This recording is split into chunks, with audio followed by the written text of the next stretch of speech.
सरना और सरना के इस मुद्दे को लेकर डिलिस्टिंग के मामले को लेकर भी झारखंड में अब राजनीति गर्म हो गई है। झारखंड सरकार में कैबिनेट मंत्री शिल्पी नेहा तिर्की ने कशिश न्यूज से खास बातचीत में कहा कि एक साजिश के तहत आरएसएस और बीजेपी आदिवासियों के खिलाफ अभियान चलाने में लगी हुई है। सरना, सनातन और डिलिस्टिंग मामले को हवा देकर बीजेपी और आरएसएस के आदिवासियों में फूट डालना चाहती है और इसे लेकर उन्होंने बाबूलाल मरांडी पर भी हमला बोला है। हमारे सहयोगी राजीव मोहन से खास बातचीत में शिल्पी नेहा तिर्की ने भाजपा पर कई और गंभीर आरोप लगाए हैं। हमारे साथ हैं शिल्पी नेहा तिर्की, झारखंड सरकार में कैबिनेट मिनिस्टर।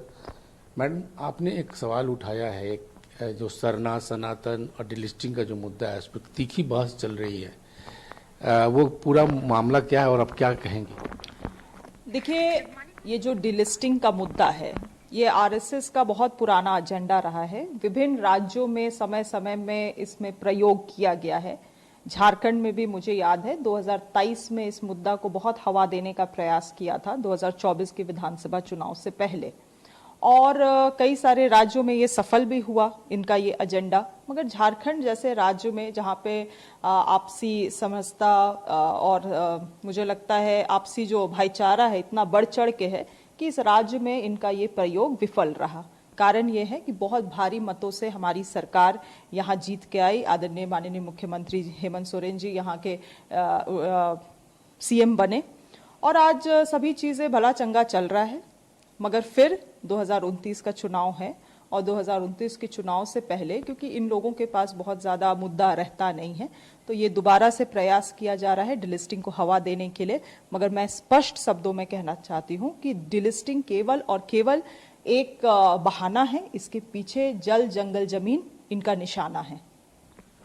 ये जो दलील दी जा रही है कि जो धर्मांतरण करनी है, क्रिश्चियन हो गए या फिर मुस्लिम हो गए हैं, उनको आदिवासियों को की तरफ से जो आदिवासी कैटेगरी में जो आरक्षण मिलती है उनको नहीं दी जाए और इसके लिए अभियान चलाया जा रहा है, क्या कहेंगी?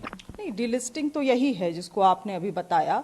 मगर मैं इनको बतलाना चाहूंगी कि भारत देश किसी के फरमान से नहीं चलता है, संविधान से चलता है। बाबा भीमराव अंबेडकर जी के संविधान से चलता है और उस संविधान का मूल स्वरूप ही, मूल भावना ही धर्मनिरपेक्षता है।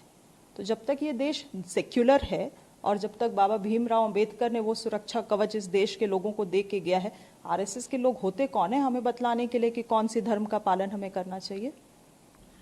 तो आपको लगता है, आपको क्या लगता है क्यों ऐसा किया जा रहा है? वाह, बहुत अच्छा सवाल है आपका, क्यों ऐसा किया जा रहा है। आपने देखा होगा कि कई सारे अन्य राज्यों में भी ये प्रयोग किया गया। उड़ीसा में ये सफल हुए, बीजेपी की सरकार बनी। छत्तीसगढ़ में ये सफल हुए, वहां बीजेपी की सरकार बनी।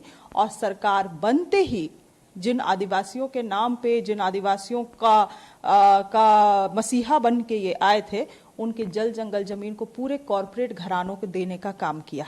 नियमगिरी आप जानते ही होंगे, उड़ीसा में राजगढ़ जो जिला पड़ता है, वहां पे नियमगिरी को वेदांता माइनिंग कंपनी को बॉक्साइट माइनिंग करने के लिए दिया गया।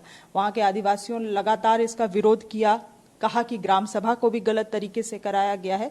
मगर पूरे जमीन को, पूरा डिस्ट्रिक्ट को ही वहां पे माइनिंग कंपनी को दे दिया गया है। आज वहां के आदिवासी भाई बहन सड़कों में लेट, चिता के रूप में लेट के विरोध कर रहे हैं। कोई मेन मीडिया दिखाने वाला नहीं। बाबूलाल मरांडी जी को तो उन जगहों पे जाना चाहिए, अमित शाह जी को उनको उन जगहों पे जाना चाहिए, अगर वो लोग इतना ही मसीहा है आदिवासियों को। बहुत बहुत धन्यवाद। तो जो सरना, सनातन और डिलिस्टिंग को लेकर एक विवाद चल रहा है, उस पर शिल्पी नेहा तिर्की का कहना है कि ये आरएसएस चाहती है कि इस तरह का एक हवा दी जाए, लेकिन झारखंड में ऐसा नहीं होगा, ऐसा इनकी तरफ से दावा किया गया है।